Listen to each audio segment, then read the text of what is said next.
Alterações na mobilidade do centro de São Luís. Agora fica proibido estacionar na Rua Grande, na Rua Rio Branco. Segundo a SMTT, a mudança visa garantir a fluidez no trânsito daquela região.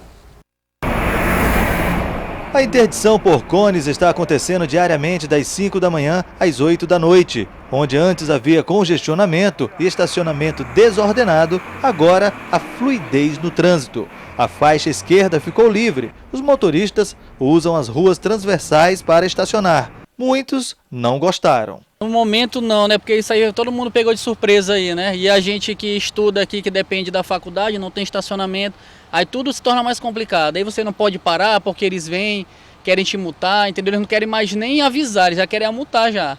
Aí fica complicado, entendeu? Todos os dias, 454 coletivos que atendem a 64 linhas do sistema de transportes passam por aqui 3.737 vezes. Com a nova mobilidade no trecho, motoristas e passageiros ficaram mais aliviados. Na época de esperar aqui, eu acho que não conferi, para não mentir, mas eu acho que quase até de hora de relógio esperando. Já ficava aqui em média 20 minutos? No mínimo. E agora? Agora não passa nem um minuto. Tá ótimo, se continuar assim tá muito bom, ó. E também ali quando é Fabril tem que tirar para poder ficar bacana o trânsito andar legal. Inicialmente, os agentes de trânsito estão apenas orientando os motoristas. Caso, após advertência, os motoristas insistam em estacionar na Rua Rio Branco, serão autuados e podem ter os veículos removidos. As pessoas às vezes podem fazer um pequeno embarque, desembarque e importante ficar normal, que aqui a gente só está fiscalizando mesmo. A pessoa primeiro tem que acostumar o condutor, orientar ele o que está se passando, a não estacionar, depois a SMTT vai pegar as medidas cabíveis. Um dos suspeitos de sequestrar e matar o empresário Daniel Prado Smith, de 55 anos, foi encontrado enforcado no fim da tarde de ontem no Centro de Custódias de Presos de Justiça do Complexo Penitenciário de São Luís. Jonathan João Nunes, conhecido como Neto, de 19 anos, estava preso desde o dia 5. O corpo da vítima foi encontrado pelos agentes penitenciários depois do horário de visita na cela 7 do bloco D da unidade prisional. O caso foi registrado no plantão de polícia da Vila Embratel e deve ser acompanhado pela Delegacia de Homicídios. O corpo do empresário Daniel Smith foi encontrado no dia 5 em um terreno baldio no Planalto Vinhais, em São Luís. A vítima foi agredida com socos, chutes e pauladas. Além da morte de Jonathan João Nunes, haviam sido registrados 6 homicídios dolosos quando há intenção de matar na região metropolitana de São Luís durante esse final de semana, conforme dados da Secretaria Estadual de Segurança Pública. Foram 5 no sábado e 1 registrado ontem. A situação da Rua Grande, no centro de São Luís. No quadro São Luís do Jeito que É, você vai conhecer agora os problemas desta rua, que é considerado o pulmão do comércio do centro de São Luís. Rua Grande, a maior e mais famosa rua de São Luís, também possui uma extensa lista de problemas, começando pela rua propriamente dita. Por baixo do piso de paralelepípedos, um terreno arenoso, que sofre sedimentação e cede com a infiltração das chuvas. Com o resultado, surgem buracos em vários trechos. Nem mesmo as calçadas escapam. Nesta travessa da Rua Grande, um buraco bem maior se formou e já causou acidentes, segundo trabalhadores que atuam no local.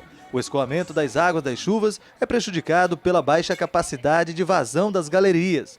Além disso, o lixo produzido pela população e comércio entope as galerias, aumentando o problema. Neste poste de iluminação, um tubo contendo cabos de energia está prestes a despencar. A Câmara de Dirigentes Lojistas denuncia ainda outras problemáticas que há muito tempo fazem parte da rotina de quem vive ou passa por aqui.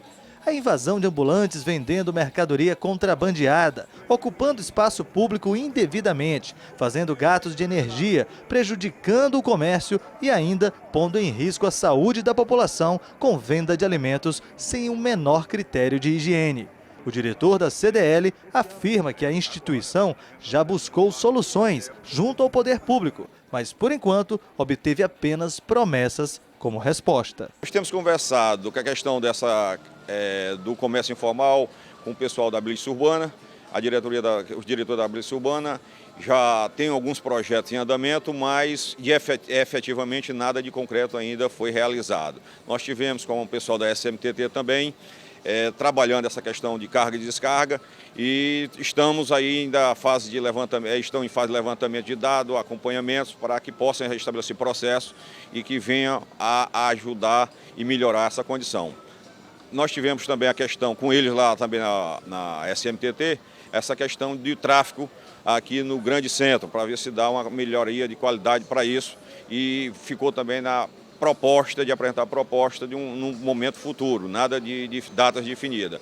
Tivemos reuniões com o secretário de Segurança, o senhor Aloysio Mendes, e ele também nos prometeu um trabalho mais a longo prazo, porque no momento o efetivo é baixo e eles estão buscando aí, estão com o pessoal em processo de seleção, de treinamento, para ser efetivado. Quando isso ocorrer lá para o final do ano, é que talvez nós teremos uma melhoria, uma condição de atender melhor a população de São Luís. De acordo com a superintendente do Instituto do Patrimônio Histórico e Artístico Nacional em São Luís, a capital maranhense será beneficiada com recursos do PAC das cidades históricas.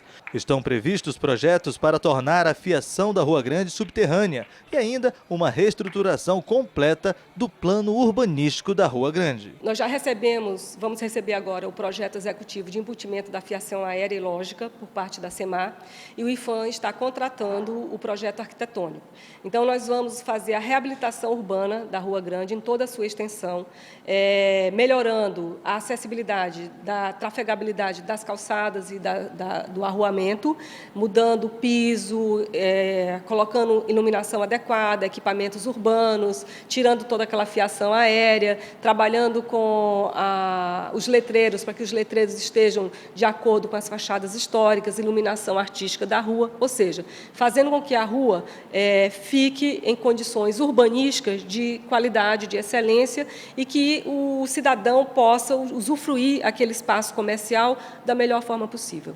O IPHAN fez um convênio com a Prefeitura de São Luís ainda na gestão de João Castelo, onde foram repassados ao município R$1,5 milhão, um projeto audacioso que deverá mudar radicalmente o transporte público na região. O projeto de mobilidade urbana é o grande desafio, porque toda a parte de preservação, de reabilitação urbana do Centro Histórico de São Luís, ele só se resolverá com o projeto número 1, que é a implantação do projeto de mobilidade urbana, que prevê uma série de subprojetos, como é o caso da instalação de bonde, mas não o bonde histórico, mas o bonde com 40 mil passageiros, o transporte intermodal, os terminais de carga e descargas, os estacionamentos subterrâneos, edifícios, garagens, enfim, criação de 8 mil vagas, resolver o problema do acesso. Você, para vir ao centro, você teria que ter conforto para usar tanto o transporte coletivo de qualidade e, se usar o seu carro, você ter condições de circular e também de estacionar.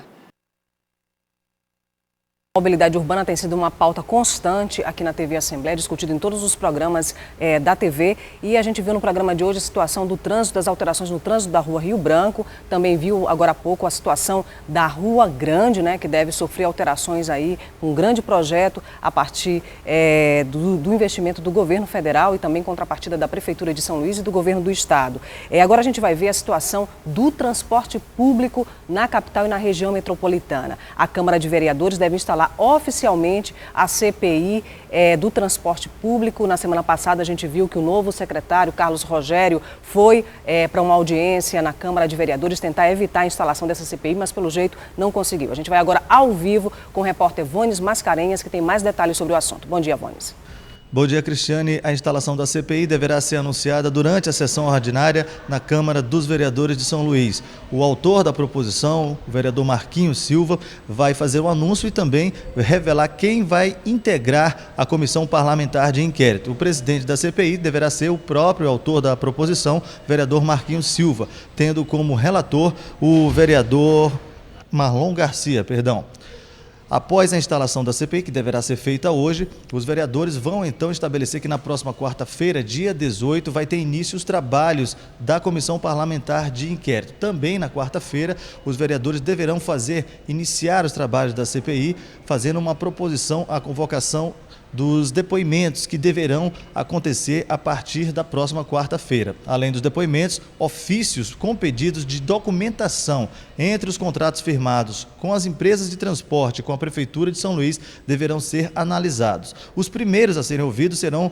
os empresários, já que eles alegam que o sistema de transportes público de São Luís está falido. Em virtude disso, posteriormente, os membros da CPI também deverão pedir à Prefeitura uma auditoria, que já deveria ter acontecido, de acordo com o termo de ajustamento de conduta firmado entre o Ministério Público Estadual e a Prefeitura de São Luís. Cristiane.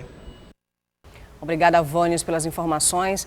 No próximo bloco, a gente vai continuar falando sobre a cidade de São Luís e todas essas questões com a cientista política Karina Borges. Um instante só.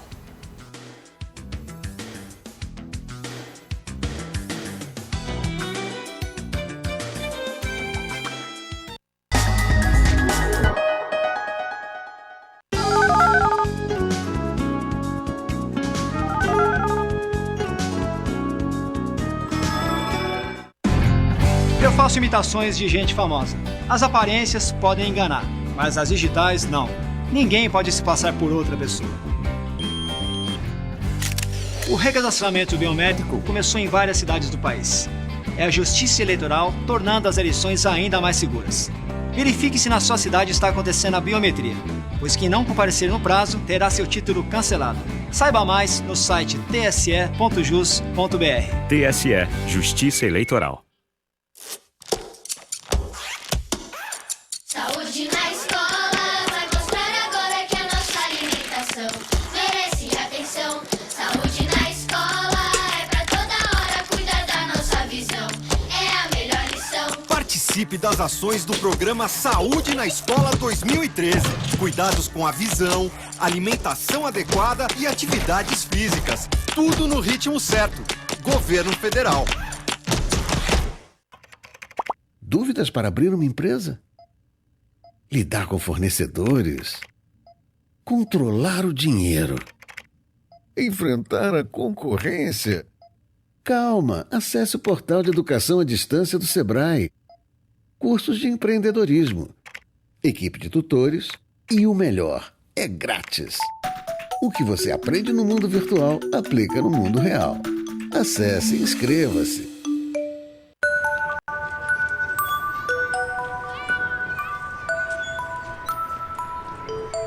Não é apenas na certidão de nascimento que um pai faz falta. O Poder Judiciário sabe o quanto é importante para um filho ter o nome e a presença de um pai. Por isso, o reconhecimento de paternidade foi simplificado e agora pode ser feito em qualquer cartório de registro civil. Pai presente, o reconhecimento que todo filho espera. Os debates, discursos, votações, o dia a dia do Parlamento Maranhense, você acompanha na TV Assembleia. Direto do plenário na Gibi Eichel. Fique ligado nas transmissões das sessões plenárias, segunda às 4 da tarde e de terça a quinta, 9h30 da manhã, com reprise às 6 da tarde. TV Assembleia, o Legislativo até você.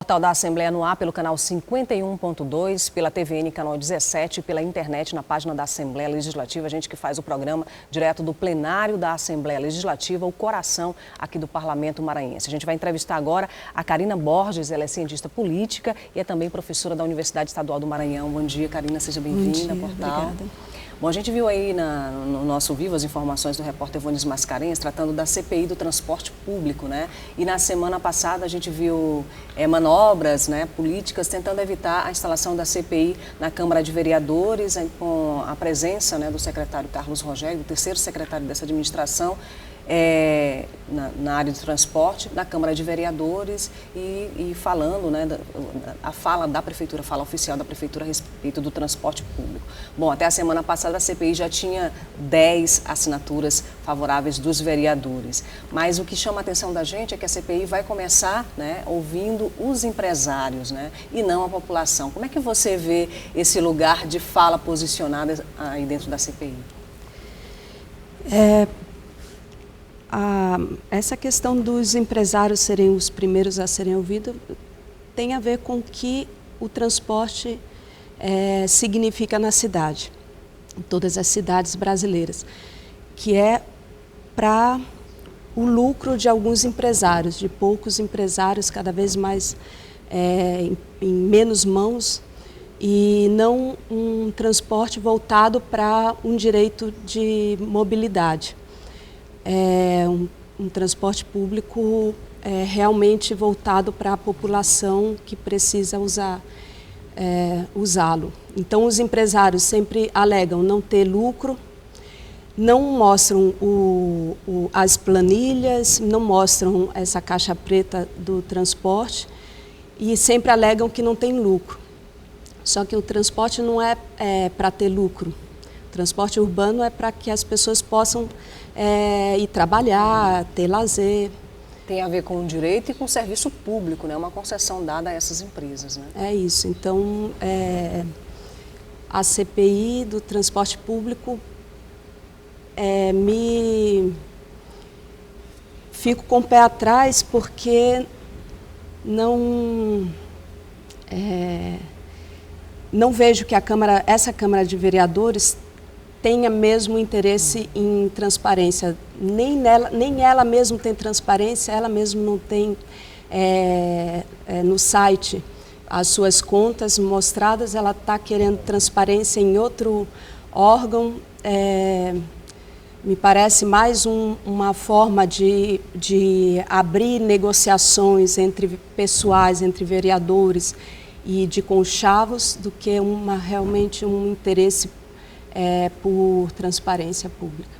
Karina, a gente olha em alguns países, né, em muitos outros países, até mesmo aqui na América Latina, um transporte público pesando muito pouco no bolso do trabalhador, do cidadão comum, né, ou pesando quase nada, né, o transporte público sendo visto por essa outra vertente, sobre esse outro olhar, né, quebrando esse paradigma, né, de que é um favor prestado pelo setor privado à população, mas sendo visto como um serviço público, né, e que a população tem o direito de se locomover e de ir e vir, né? E esse serviço pesa pouco no bolso do trabalhador, ou quase nada, e aqui mesmo no Brasil, a gente vê em alguns estados a qualidade do transporte público que é servido à população desses municípios. É possível se falar hoje em passe livre, em transporte público de qualidade, nessa realidade que a gente tem hoje aqui de Maranhão, de São Luís, de região metropolitana? No Brasil, 70% da tarifa do transporte, do ônibus, é pago pelo consumidor, pelo que vai usar, pelo usuário. O restante é pelo poder público e uma pequena parte pela própria empresa, para meio de estudante, para idoso. Em outros países europeus, por exemplo, na Suécia, 30% é pago pelo usuário e 70% por todos os cidadãos através de impostos. É possível, a tarifa zero não é uma utopia que não tenha lugar, porque se houver uma reforma tributária realmente voltada para os interesses públicos. Por exemplo, uma taxação progressiva do IPTU, quem tem mais dinheiro, mora em bairros mais equipados, pagam mais, quem mora em bairros com menos serviços públicos pagam menos.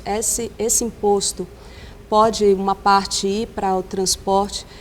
O imposto sobre gasolina também.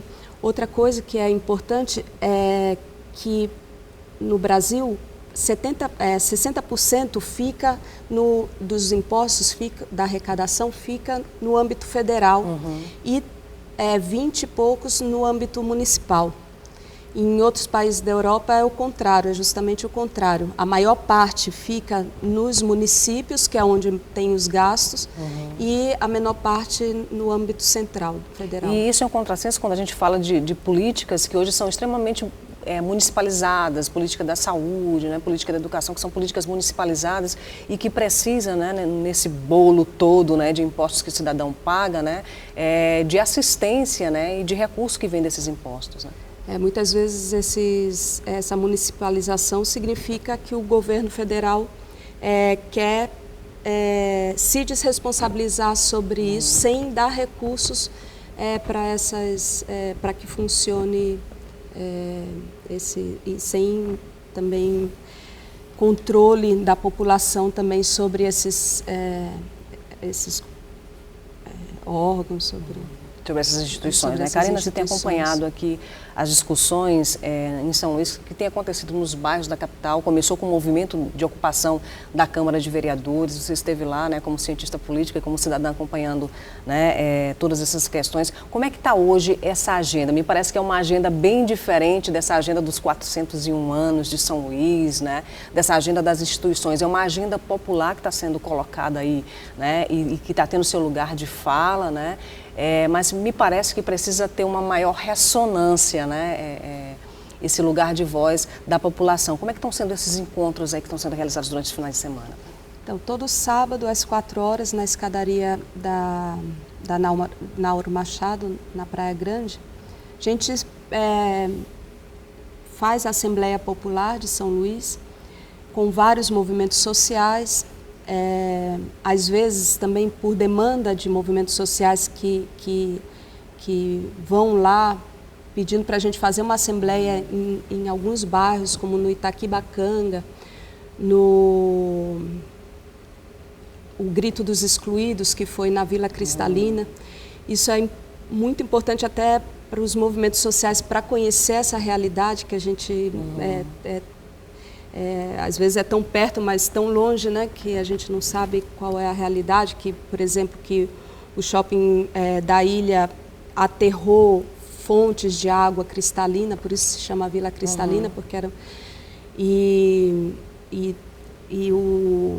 a expansão da Via Expressa passa por cima do mangue, então o crime ambiental que é escondido dos olhos públicos.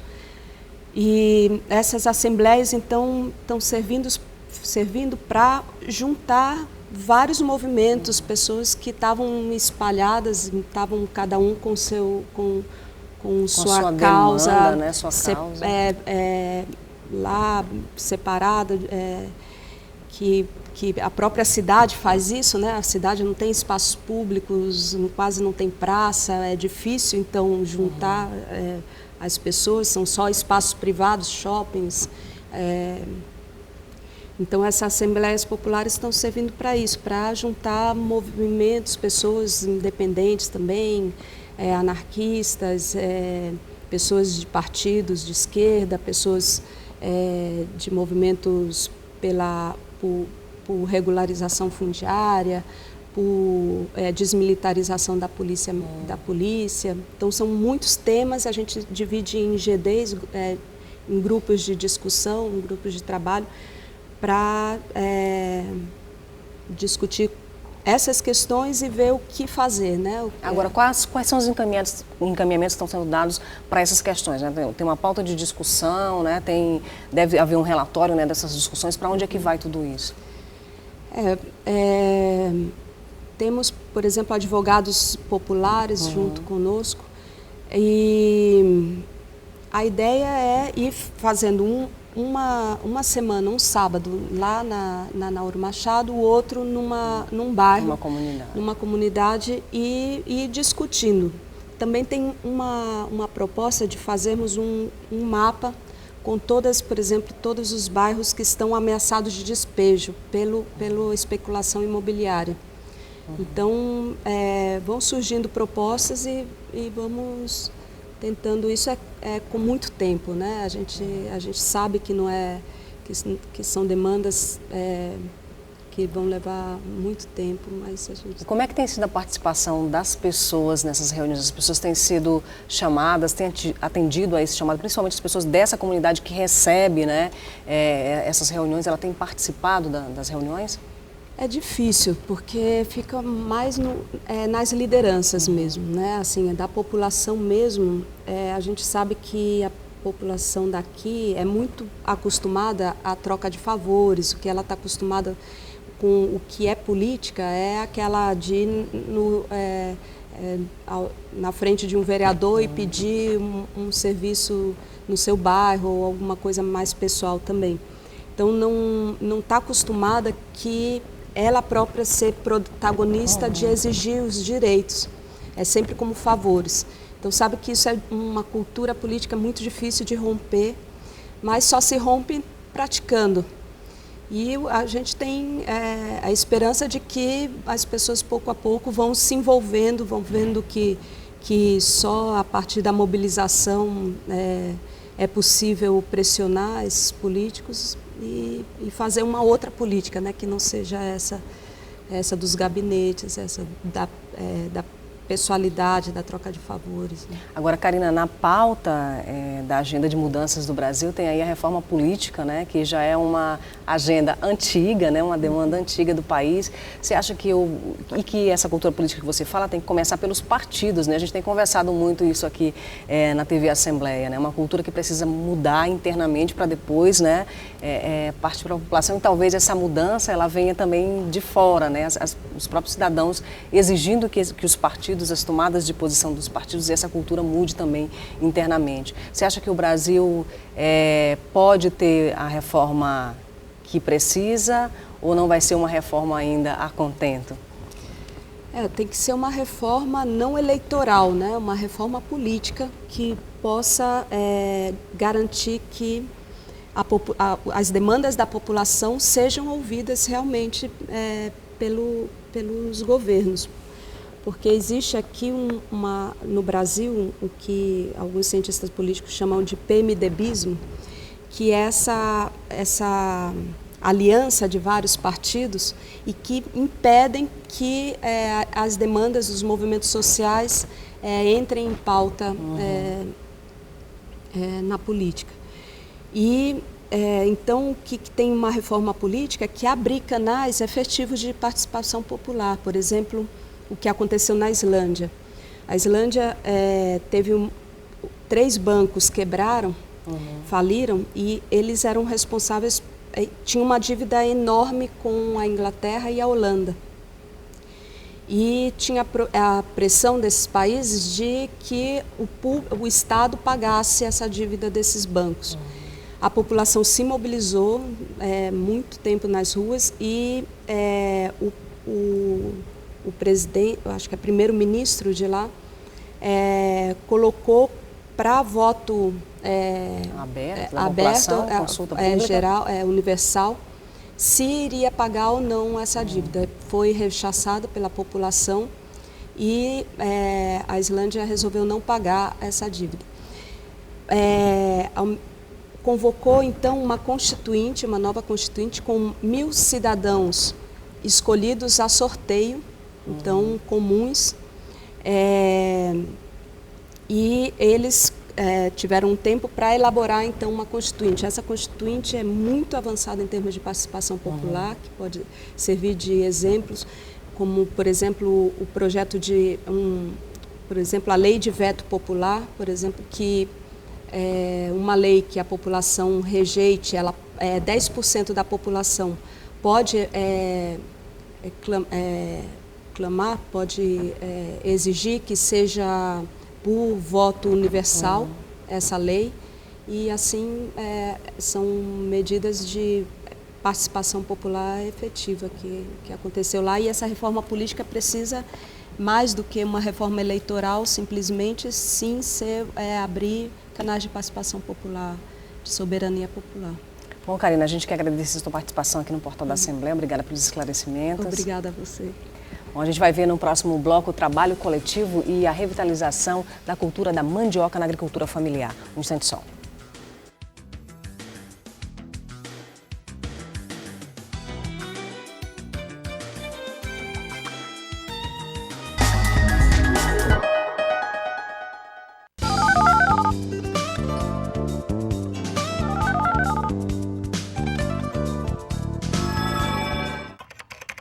Dúvidas para abrir uma empresa? Lidar com fornecedores? Controlar o dinheiro? Enfrentar a concorrência? Calma, acesse o portal de educação à distância do Sebrae. Cursos de empreendedorismo, equipe de tutores e o melhor, é grátis. O que você aprende no mundo virtual, aplica no mundo real. Acesse e inscreva-se. No teatro, eu posso viver vários personagens, ser pessoas diferentes, mas as minhas digitais nunca mudam. Por isso, na hora de votar, ninguém pode se passar por mim. O recadastramento biométrico começou em várias cidades do país. É a Justiça Eleitoral tornando as eleições ainda mais seguras. Verifique se na sua cidade está acontecendo a biometria. Informe-se no site tse.jus.br. TSE Justiça Eleitoral. Os debates, discursos, votações, o dia a dia do Parlamento Maranhense, você acompanha na TV Assembleia. Direto do plenário na Gibi Aitel. Fique ligado nas transmissões das sessões plenárias. Segunda, às 4 da tarde.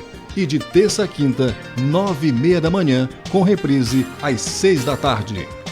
TV Assembleia. O Legislativo até você.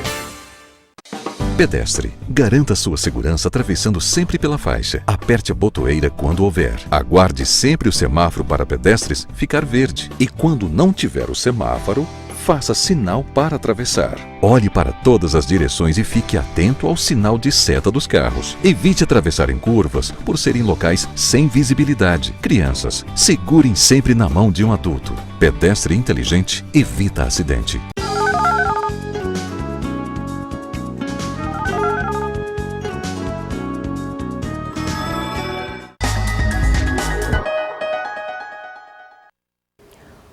Um funcionário de uma empresa terceirizada que presta serviços para a Secretaria de Justiça e Administração Penitenciária foi preso no início da manhã de ontem ao tentar entrar com 1 quilo de maconha prensada no centro de detenção provisória do Complexo Penitenciário de Pedrinhas, em São Luís. Robério Lima Silva, de 23 anos, foi conduzido para o plantão de polícia da Vila Embratel e autuado em flagrante por tráfico de drogas. Em nota, a CEJAP informou que já determinou a imediata demissão do acusado. Ele é funcionário da VTI, empresa contratada pela Secretaria responsável pelo monitoramento e segurança dos presídios da cidade. Robério Lima foi preso assim que chegou à CDP para assumir o seu posto de trabalho durante a troca de plantão. O entorpecente foi encontrado dentro da mochila dele, depois de uma revista que foi feita pelos agentes penitenciários em todos os monitores que chegavam à unidade prisional. De acordo com o titular da CEJAP, Sebastião Uchoa, havia suspeita de que um dos monitores entraria com drogas no complexo prisional.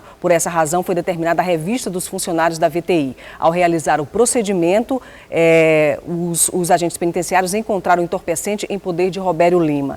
Por meio de nota, a CEJAP informou também que foi solicitada ainda na tarde de ontem a demissão imediata dos 2 monitores da empresa VTI, suspeito de levar armas e drogas para os presos do Centro de Detenção Provisória de Pedrinhas. A Secretaria determinou ainda que a empresa apresente justificativa dos critérios adotados para a seleção, contratação e treinamento dos funcionários, sob pena de estabelecer multas contratuais. Poesia em forma de fotografia. Meirelles Júnior revela seu olhar sobre a cidade de São Luís através de suas lentes. Uma homenagem à cidade que completou 401 anos. As fotos mostram a beleza e também tem, por vezes, um tom de denúncia do abandono do nosso patrimônio. Uma poesia visual traduzida por lentes atentas que ora registram a beleza de uma cidade em crescimento e ora denunciam o abandono do patrimônio arquitetônico. São mais de 20 fotografias em uma exposição que retrata São Luís do jeito que é. A exposição Um Olhar sobre os 401 anos de São Luís está aberta ao público até o dia 30 de setembro. Uma oportunidade de se conhecer uma capital secular fotografada pelos mais diversos ângulos. Igrejas, praças, pontos turísticos, a imponência dos seus casarões, do Teatro Arthur Azevedo, imagens que saltam aos olhos. Uma homenagem à cidade secular patrimônio do mundo inteiro. O olhar do fotógrafo ele é um olhar um pouco mais apurado do que o cidadão comum. Então, acho que a gente encontra aqui algumas coisas mais detalhadas, alguns cantinhos que realmente você passa despercebido, alguma coisa do nosso descaso que a gente infelizmente está tendo ainda com o nosso centro, mas é um pouco da nossa realidade, né? Cenas do dia a dia também, né? Eu acho que todos essas curiosidades é uma coisa que está no cotidiano de todos nós. Eu acho que todos nós devemos, às vezes, levantar um pouco a cabeça. A gente anda muito de cabeça baixa.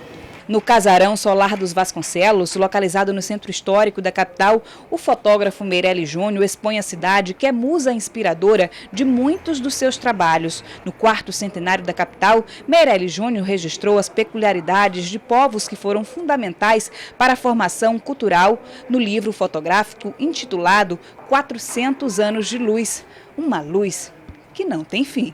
Eu tenho usado muito São Luís como tema dos meus trabalhos.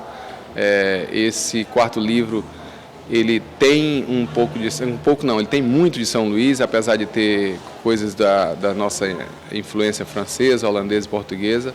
E não paramos de divulgar e de trabalhar em cima desse tema. Eu acho que é um tema importante para todos nós. Não se esgota, né?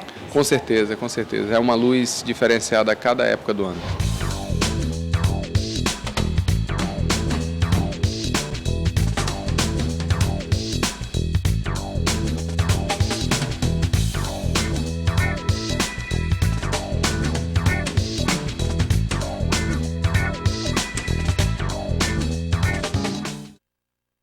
Mudança de paradigma no campo. O trabalho coletivo em rede tem feito a diferença na produção da agricultura familiar no interior do Maranhão. A Rede Mandioca é hoje uma realidade e até já chegou à capital a partir de uma quitanda que vende os produtos produzidos na comunidade. É na Rua do Alecrim, centro de São Luís, que a Rede Mandioca expõe a sua vitrine. O sonho começou a ser plantado há 10 anos e a colheita está chegando aos poucos. Alimentos mais saudáveis a um preço justo. Na quitanda da Rede Mandioca se encontra uma variedade de produtos e delícias da raiz que faz parte da mesa dos maranhenses. A mandioca e seus derivados, produtos do agroextrativismo, fora o rico artesanato. Uma produção pautada nos princípios da economia popular, solidária e agroecologia.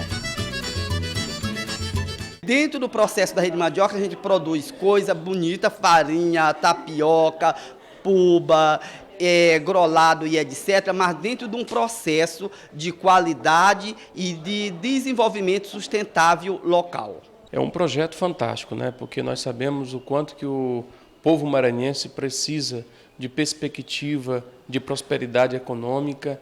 Não é à toa que tantos maranhenses abandonam o Estado exatamente por falta de perspectiva. Então você vê uma ideia como essa sendo executada e mostrada na prática que é possível ter alternativa para o nosso povo, explorando uma atividade que é tão forte na vida dos maranhenses, que é o plantio da mandioca, o cultivo, o beneficiamento, etc. E a própria comercialização, nós estamos mostrando que é viável a gente ter alternativa econômica aqui mesmo. Então eu sou um entusiasta dessa iniciativa e a Caritas está de parabéns por mostrar para toda a sociedade maranhense que a Rede Mandioca é possível.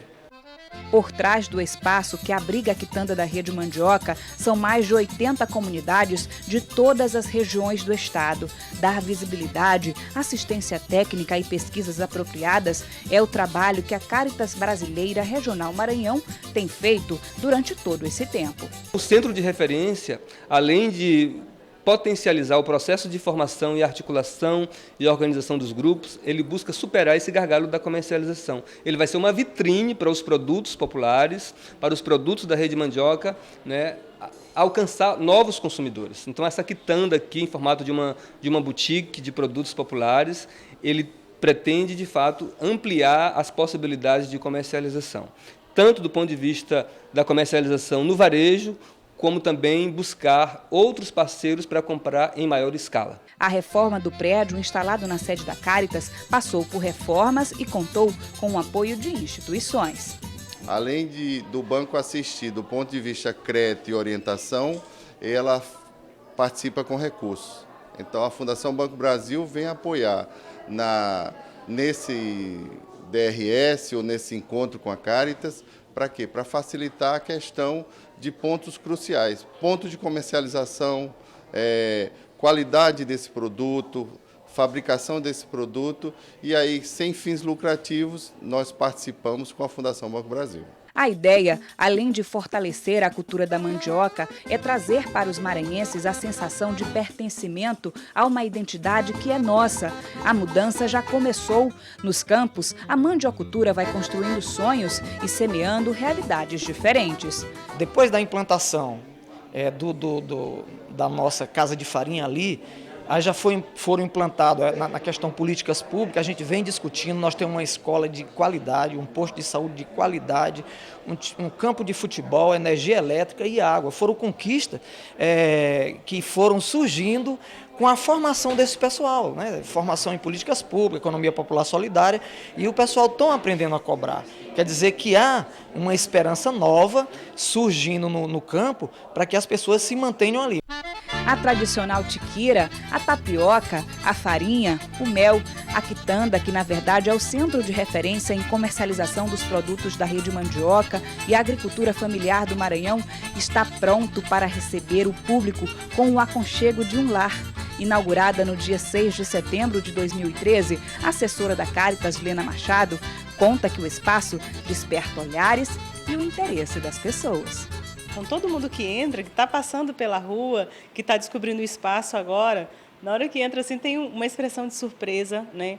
De alegria por estar surgindo uma coisa nova na cidade, que pretende ser um espaço de referência, muito mais do que uma quitanda, né? Do que um comércio, mas um espaço de referência para esses produtos da agricultura familiar. E a receptividade tem sido muito boa, assim, tanto que cada pessoa que entra e diz, eu vou falar para meu amigo, para uma amiga, para quem trabalha comigo, que gosta desses produtos, que adota esses princípios agroecológicos, da economia solidária, né, de valorização da agricultura familiar. Então, assim, eu acho que o público tem recebido bem e cada pessoa que vem, eu acho que está se tornando um agente multiplicador da ideia, né, conhecendo o espaço. Fica muito feliz de ver assim, a valorização que os produtos da agricultura familiar podem adquirir com todo esse processo que a gente criou de rótulos, embalagens, de uma apresentação bonita, né? Então, acho que está sendo, a princípio, está sendo muito motivador para a gente também, né?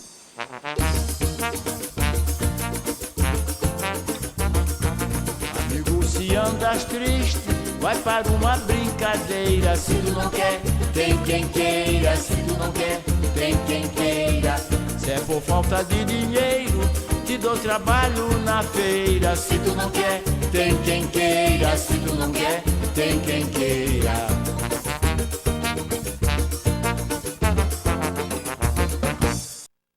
Bom, e a Rede Mandioca foi tema do programa Cidadania em Pauta da última sexta-feira. E é importante ressaltar que esses produtos produzidos a partir dos princípios agroecológicos da economia solidária fazem parte dessa Rede Mandioca, que além da cultura da mandioca, movimenta também outras culturas típicas do interior do Maranhão. O Portal da Assembleia vai ficando por aqui. Lembre que a partir das 4 da tarde tem transmissão ao vivo da sessão plenária aqui pela TV Assembleia, canal 51.2, pela TVN, canal 17 e também pela internet na página da Assembleia Legislativa. Um ótimo dia para você e até amanhã.